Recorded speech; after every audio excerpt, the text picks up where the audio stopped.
Bienvenue sur votre chaîne Enflammé TV. Que le Seigneur bénisse chacun de vous. Grande est ma joie et j'éprouve un grand plaisir de partager ce moment avec vous. Partout où vous nous suivez, quel que soit le lieu d'où vous nous suivez, je vous bénis dans le nom de Jésus de Nazareth.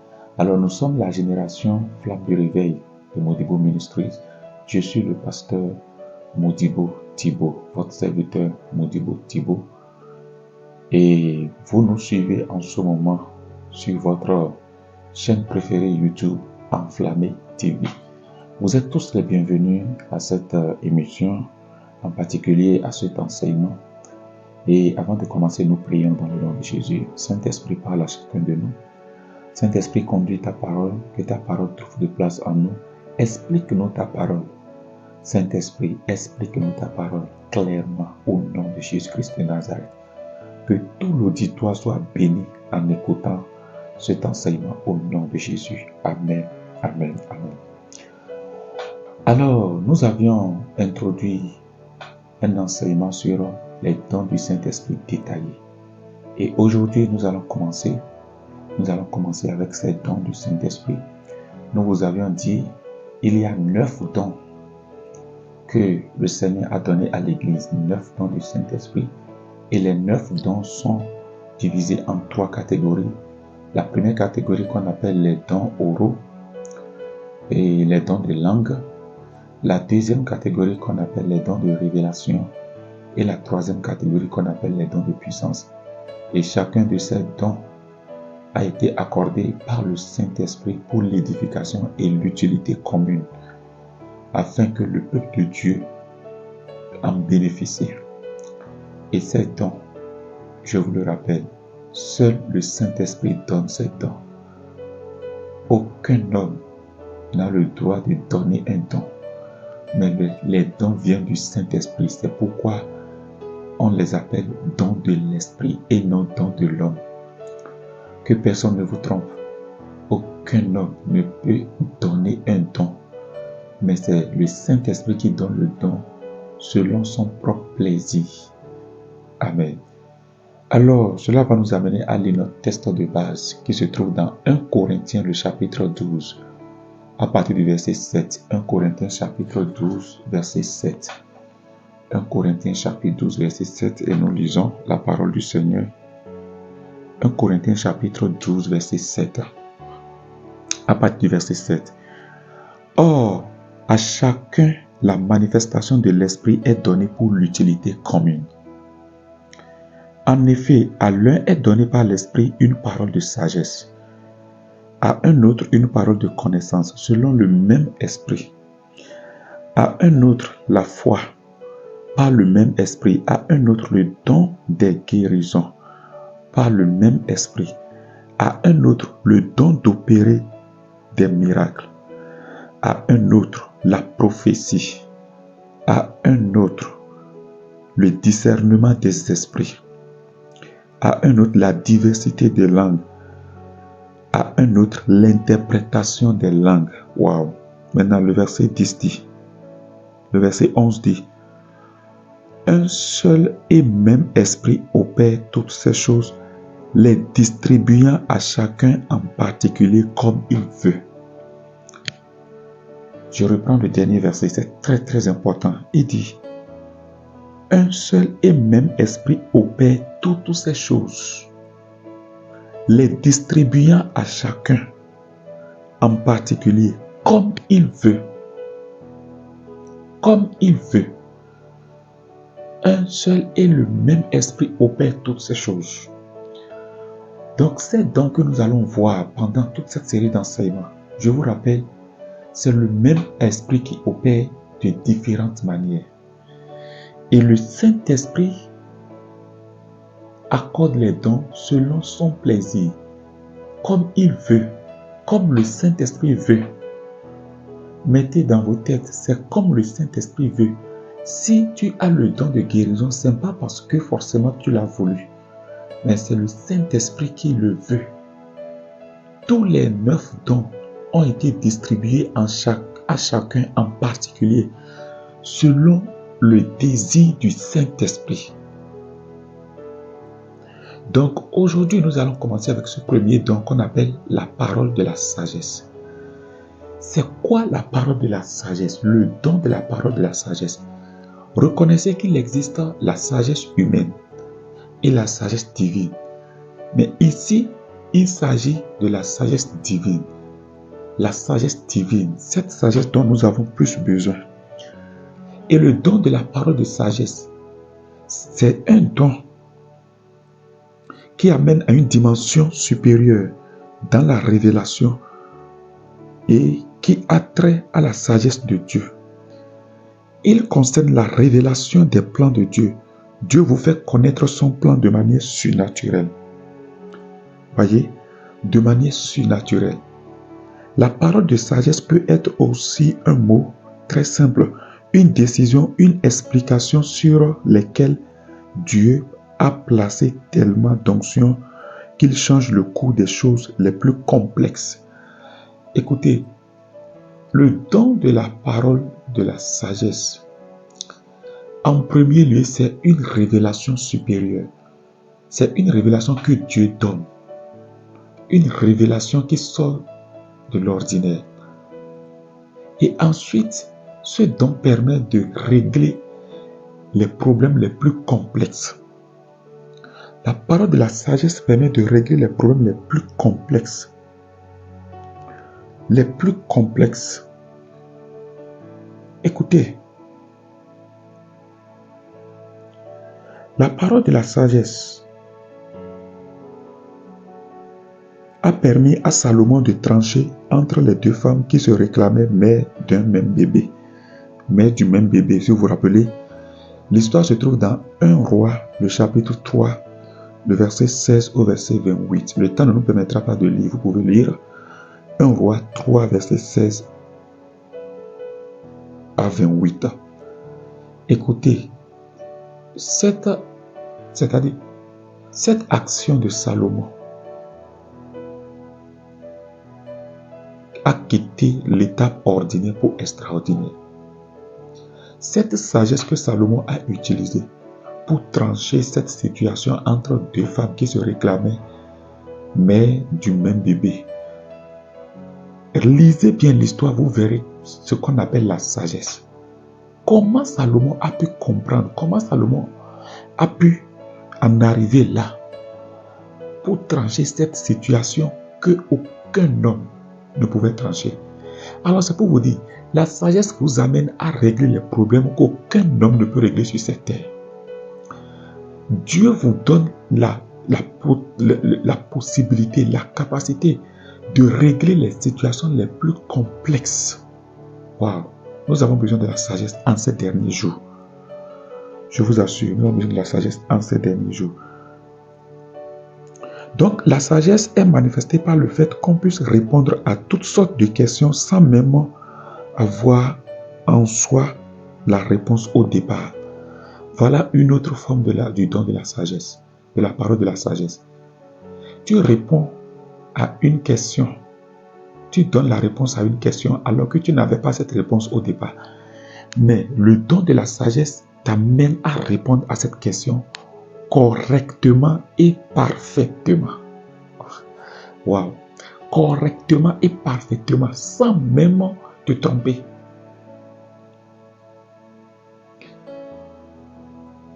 Voyez? Donc cela amène à une dimension surnaturelle de la connaissance, de la compréhension de certaines choses. Qu'aucun homme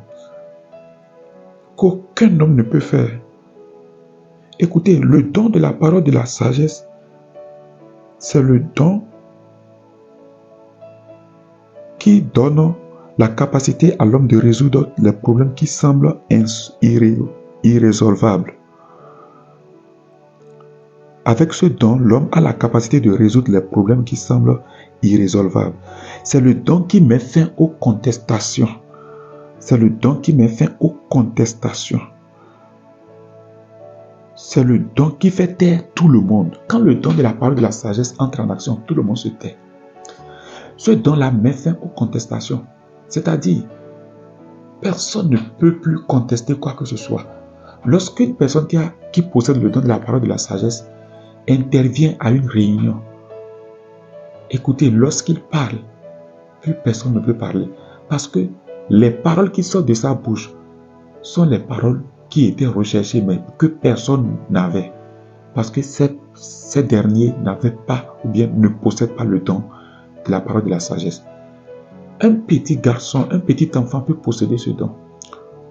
Vous allez voir, de grandes personnes peuvent se rassembler pour une situation qu'ils n'arrivent pas à décanter. Et un garçon de 10 ans, de 15 ans viendra parler, donner une seule parole qui donnera la solution à ce problème. Nous voyons là l'exemple de Jésus-Christ qui avait 12 ans.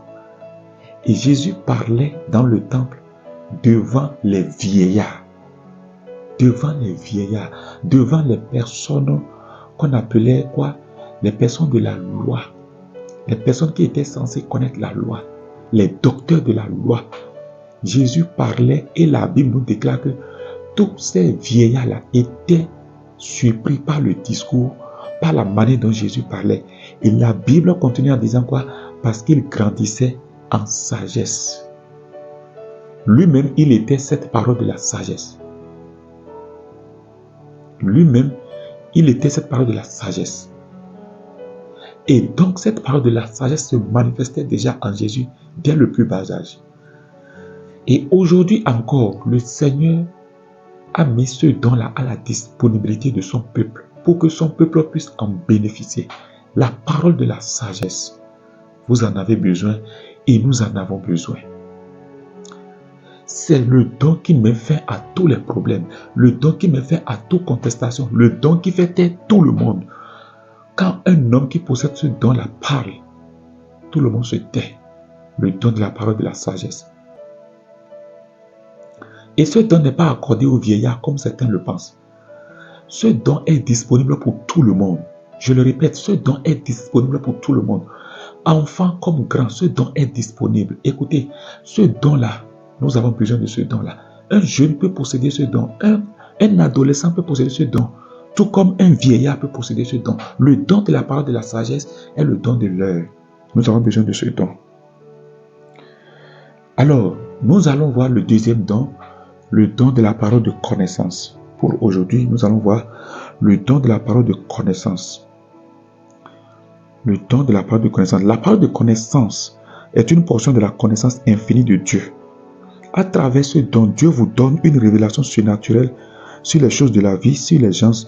Dieu est en mesure de révéler tout sur une personne sans exception. Alléluia. Le don de la parole de connaissance, c'est un don de révélation puissante, un don que les prophètes, un don utilisé et que les prophètes manifestent beaucoup plus. Le don, c'est que Dieu est en mesure de révéler tout sur une personne. Je dis bien tout sur une personne. Le don de la parole de connaissance, Jésus l'avait aussi manifesté dans Luc 19, le verset 1 à 10. Nous voyons que Jésus a surnaturellement connaissance du nom de la personnalité de l'homme qui était dans l'arbre. Il s'agissait de Zachée. Et le don de la parole de connaissance a été manifesté encore dans Jean 1, verset 17 et Jean 1, verset 47 et 48. Jean 1, 47 à 48, il déclare à Nathanaël, « Quand tu étais sous le figuier, je t'avais vu. » Waouh, ça c'est le don de la parole de connaissance que Jésus a manifesté. Donc la parole de connaissance est une vue, c'est une perception surnaturelle concernant les choses et concernant des gens. Dieu ne veut pas nous révéler des portions de la vie des gens pour les humilier ou pour que nous les révélions de manière indélicate, mais pour les aider à sortir de leurs problèmes, à réaliser que Dieu est vivant. Waouh! Écoutez, le don de la parole de connaissance, c'est un don exceptionnel qui permet de connaître tout sur une personne. Pour être encore plus explicite, le don de la parole de connaissance te permet de connaître le passé et le présent d'une personne. Là, c'est plus clair. Il te permet de connaître le passé et le présent d'une personne. Quand vous entendez des prophètes dire, tu es né à tel endroit, tu es né à telle date, les prophètes donnaient les dates de naissance. Les dates de naissance où eux-mêmes les prophètes n'étaient pas encore nés. Les dates de naissance auxquelles même les prophètes même n'étaient pas encore nés. Un prophète peut donner une date de naissance qui date de 60 ans, pendant que le prophète qui donne cela a peut-être 30 ans. Ça, c'est la parole de connaissance. Le prophète, ce don peut amener cette personne qui l'utilise et qui l'a à connaître le passé d'une personne, tout ce qui s'est passé sur toi par le passé. Ce don donne la capacité de connaître le nom d'une personne.